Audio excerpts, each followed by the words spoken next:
कल कार्यक्रम था एक जिसमें आयुष डॉक्टरों को प्रमाण पत्र बांट रहे थे। आजकल सब प्रमाण पत्र मुख्यमंत्री लोग खुद बांटते हैं ताकि टीवी पर आने का, फोटो में आने का कोई मौका मिस ना हो जाए।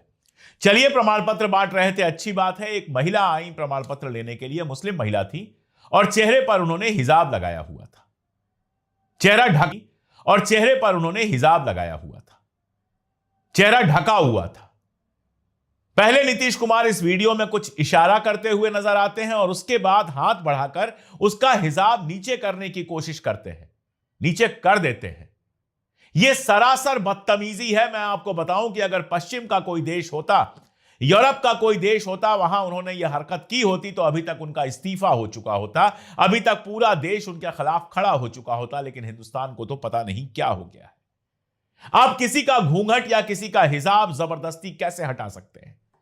आप हिजाब के समर्थन में हो, घूंघट के समर्थन में हो या विरोध में, यह आपका हक है। आप ये राय रख सकते हैं कि हिजाब करना कोई अच्छी बात नहीं है, घूंघट करना कोई अच्छी बात नहीं है, यह आपकी राय हो सकती है। लेकिन यह औरत की आजादी है कि वो आपको अपना चेहरा दिखाना चाहती है या नहीं दिखाना चाहती है। अगर कोई हिंदू महिला आपको चेहरा नहीं दिखाना चाहती है, अपना घूंघट करके है वो, तो आपको कोई हक नहीं है कि उसका घूंघट आप जबरदस्ती हटाओ।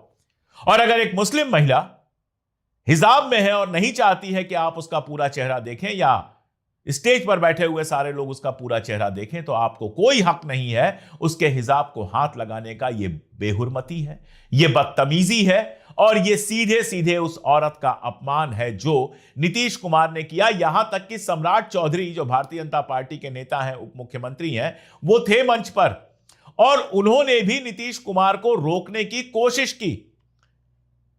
बिहार के रहने वाले हैं सम्राट चौधरी, भारत के रहने वाले हैं। राजनीति चाहे जो भी करें, लेकिन उनको भी यह पता है कि किसी महिला का इस तरह से सरेआम अपमान करना बिल्कुल गलत है। किसी महिला के घूंघट या हिजाब पर हाथ लगाना पूरी तरह से गलत है, यह उनको भी पता है। वहां बाकी भी जो अधिकारी रहे होंगे वो भी चौंक गए होंगे। लेकिन नीतीश कुमार हाथ लगाते हैं और हिजाब हटाने की कोशिश करते हैं, हटाते हैं। अब कुछ बेवकूफाना तर्क ऐसे आ रहे हैं कि अरे पिता की उम्र के हैं। पिता की उम्र क्या मतलब क्या होता है? आप किसी महिला का हिजाब हटा देंगे? पिता की उम्र का क्या मतलब होता है कि आप सड़क चलते अगर कोई महिला घूंघट करके चल रही है तो उसका घूंघट उठा देंगे? यह हक आपको कौन देता है? मुझे नहीं पता कि नीतीश कुमार को कोई मानसिक समस्या है और या फिर नीतीश कुमार एकदम अनकंट्रोलेबल हो गए हैं, किसी के कंट्रोल में नहीं है। बहुत सारी ऐसी हरकतें उन्होंने की हैं इसके पहले भी, जिससे कई बार लगता है कि शायद उनका जो मानसिक स्वास्थ्य है वो गड़बड़ है। लेकिन ये कौन सा मानसिक स्वास्थ्य है जो ऐसी हरकतें करते हुए तो गड़बड़ हो जाता है, लेकिन मुख्यमंत्री पद की कुर्सी पर एकदम गिद्ध दृष्टि जमाए हुए कहीं से डिस्टर्ब नहीं होता है। याद कीजिए, वैशाली के एक मंच पर महिला कार्यकर्ता को जबरदस्ती उन्होंने माला पहना दी थी और उनकी गर्दन में ही माला लपेटने लगे थे। ऐसे ही मार्च 2025 की घटना ले लीजिए। पटना में सहकारिता विभाग का एक कार्यक्रम चल रहा था। मंच पर एक महिला को प्रमाण पत्र दिया जा रहा था। नीतीश के साथ अमित शाह और सम्राट चौधरी भी वहां मौजूद थे। इतने में नीतीश महिला को अपनी ओर खींचने लगे। सम्राट चौधरी ने वहां भी उनको रोकने की कोशिश की, लेकिन अमित शाह को तो समझ में ही नहीं आया कि क्या हो रहा है, क्योंकि पब्लिक में इस तरह का बिहेवियर कोई नेता, कोई आदमी करता ही नहीं है। सब देखते रहे। अमित शाह पे यह आरोप भी लगा कि आपके सामने यह सब कुछ हुआ, आपने रोका नहीं, लेकिन असल में तो नीतीश बाबू उस महिला को खींच रहे थे। और यह बदतमीजी के अलावा और क्या कहा जा सकता है? 2025 के मार्च की ही घटना है। पटना में सब कटरा वर्ल्ड कप 2025 का उद्घाटन समारोह चल रहा था। नीतीश कुमार वहां मौजूद थे, राष्ट्रगान बज रहा था और राष्ट्रगान के बीच में ही अजीबोगरीब हरकत करने लगे, हंसने लगे, बगल में खड़े अधिकारी को भी छूने लगे, सामने जो आदमी खड़ा था उसको हाथ जोड़कर नमस्कार करने लगे।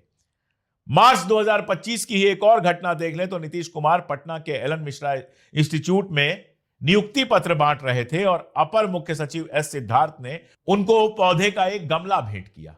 वो गमला जो है, सिद्धार्थ जो वहां के मुख्य सचिव हैं, इतने बड़े अधिकारी हैं, उनके सर पर रखने लगे। बताइए, कोई आपको गमला गिफ्ट करे तो आप उसके सर पर रख दीजिए। बाकी जो पैर वैर छू रहे हैं मोदी जी का, बाकी सब जो कर रहे हैं वो तो देखा ही जा रहा है। इसके पहले आपको याद होगा कि विधानसभा के अंदर उन्होंने एक बयान दिया था। बयान तो था जनसंख्या नियंत्रण पर, लेकिन जिस तरह की भाषा वो इस्तेमाल कर रहे थे, जिस तरह की बातें वो कर रहे थे, वो बेहद नागवार गुजरी थी लोगों को। अब तो उनके साथी हो गए हैं, नहीं तो पासवान साहब के जो सुपुत्र हैं चिराग पासवान, उन्होंने भी इसकी जबरदस्त लानत मलामत की थी। भारतीय जनता पार्टी ने तब इसकी जबरदस्त लानत मलामत की थी। यह अलग बात है कि सत्ता के चक्कर में भारतीय जनता पार्टी उसी नीतीश कुमार के साथ जाकर खड़ी हो गई और अब अपनी आंखों के सामने ये सब हरकतें होते हुए देख रही है। इस घटना के बाद आरजेडी ने सोशल मीडिया पर लिखा है